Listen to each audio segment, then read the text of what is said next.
Hey guys, it's Victoria and welcome back to FemmeHead. Today is actually my birthday. Well, not today, tomorrow when I put this video up, but it's my birthday and I'm 27. I'm really excited about it. I'm also slightly sick, so if I sound a bit more raspy or deeper or sick, that's why. And I also am in a different spot in my apartment right now. I don't know if you can tell, like I moved my desk out into the living room, but it doesn't matter. But today I want to talk about running. I get asked a lot about how to get into running or to share my knowledge about running. And part of me thinks, Victoria, you don't know anything about running. Like, you can't share anything because you're not like a seasoned, knowledgeable runner. And then part of me is like, hell yeah, I'm going to share what I know because I am a newbie. And I think it is important for those new to something to share their experience as well. So others who want to get into it are encouraged to do so, and they can see someone, you know, closer to their skill level rather than someone that's been running marathons for 20 years, whatever it may be. So today, from my own beginner's perspective on running, I wanted to share some tips I have for you of how to get started running. But the great thing about running is you don't have to be good at it. It's not like soccer or volleyball or any sort of sport like that where you have to have an actual skill. Running is much more about just going out and doing it at whatever speed and distance works for you. So my first tip is to sign up for a race, and you can do this before you even start running. I think having something to train for is so important for your motivation. I know it is personally for me. If you don't have something that you're training for, it is so much easier to talk yourself out of going for a run that day. But if you do have, you know, a 5K, 10K, half, full marathon, whatever it may be that you're training for, you are able to tell yourself, Victoria, if you don't go out and run today, you're just screwing yourself over. Also, don't be afraid to challenge yourself with the race you sign up for. Michael challenged me to marathon, and in my mind, I was like, there is no way in hell I'm going to be able to run that far. Like, I didn't think it was physically possible for me because I'm not a runner. But I rose to the challenge, I did my training, and I was able to run it, and it was a really, really great experience, and here I am again this summer, running again. I also think that it is very helpful to sign up for shorter races in the process of training. So if at the end of the summer you have a half or a full marathon or whatever it may be that you're training for, do some 5 and 10Ks or different sort of races throughout the summer, so it just spices up training and it makes it so much more exciting. Number 2 is find a training plan that has already been made.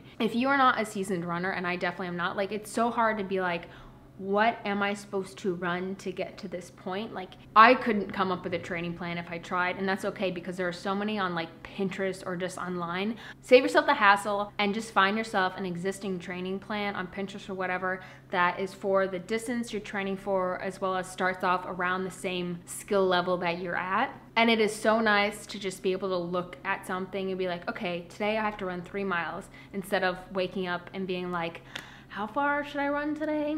It's just nice to be told what to do, basically. Number 3 is to start off slow. Unless you're someone who already is going out and running, you really can't expect yourself to go out and run 5 miles. It's just not gonna happen. I have found that the best way to get into it is with like a walk-jog combination. So whether that's 3 minutes running, 1 minute walking, or 5 minutes running, 2 minutes walking, find whatever combination of that works for you. I have also found that you can do a certain number of miles doing a walk-jog combination, but it's sometimes better, especially at the beginning, to just do like 30 minutes of 3 minutes running, 1 minute walking, or whatever it may be. Number 4, get yourself a decent pair of shoes. I finally went in after like a month of running last summer and got myself fitted and tried on a couple different pairs of shoes and found myself like a good pair of running shoes. And I actually found out that I had been running previously in a pair of shoes that was a size too small for me.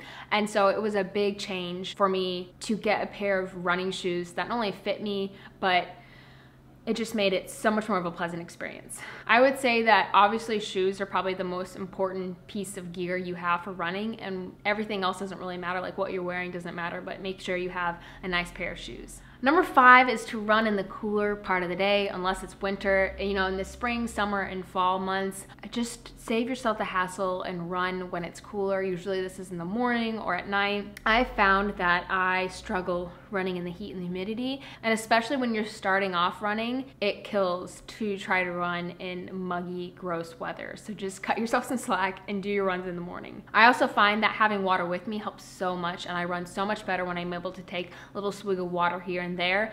And there's nothing worse than being out on a run and it being hot out and you just feeling dehydrated and parched because that's all you can think about. Maybe that's just me, but just bring some water with you. Number 6 is to switch up the routes you're running. I don't like running on sidewalks in the city. I just hate the stop and go of traffic. I do a lot of bike trails as well as like dirt paths in the parks. I really like dirt paths, like mountain biking paths. I mean, we're in Iowa, but anyways. So switch up the locations you're running. Don't always run at the same place because you're gonna get bored really fast. Don't always run on flat paths. Do some hills or some hillier runs, and don't always run at the same speed. Once you kind of get into it a bit more and you're able to run a couple miles, challenge yourself to run the shorter runs that week a bit faster than the longer runs. I've always just used Google Maps to like plan out my runs. I'll know either I'm running from my house or I'm running from a park, and I can just click out how far I need to run or how many laps I need to run to get to that distance for that day. Number 7 is to run with others. I am someone who prefers to run alone, but if you have someone you're running with, there is someone there to hold you accountable to going on runs. Even if you guys just meet at the same place and start your runs together, you don't necessarily have to run together. I am training right now for a half marathon with my mom, and so we've been meeting up almost every day of the week to go for our runs, and I am so much more consistent when she's around and we're going on runs together, because I'm one that talks myself out of runs a lot. There's plenty of running clubs out there. You could find some other sort of group, or maybe you could find a friend that wants to train for a race with you. And number 8 is do not compare yourself to other people out there, because you don't know how long they've been running. You don't know what they're training for or how far into their training they are. I think of last summer when I was at the point of running like 16 miles or whatever it was, and I would be, you know, halfway through that, like 8 miles in, and I would get to Grace Lake and there would be someone that would just breeze past me, but they were only running a lap of Grace Lake, which is 2 miles, which is a lot different than 18 miles. And so I've just found that you don't know what's going on with that person. You don't know how good of a runner they are, how far they're doing, how trained up they are, and it's not worth comparing yourself. I always try to like smile or wave at people as I pass because I just think it's nice, and when people do it back, it makes me feel warm and fuzzy. And I especially do this to other female runners because, I don't know, you just kind of gotta support each other. Getting into something is really intimidating, and I still feel that way when I go to an actual gym with like weights and stuff, even though lifting is something that I really want to get into. But you have to remember that everyone is a beginner at one point or other. Even if you feel like someone is judging you because they're looking at you a lot, they're probably not, because they're probably busy thinking about themselves and whether other people are judging them as well. So if you guys are ready to run, how did you get into it? What are some tips or tricks you can share? Or if you don't run and you want to, what's stopping you? Or maybe you do some other sort of activity that you got into that you love, and how did you get into that? Okay guys, that's what I have to share today about some tips about how to get into running from a beginner's perspective. Thank you so much for watching. Don't forget to subscribe to FemmeHead, give this video a like if you like running videos, and I'll see you guys in my next video. Bye!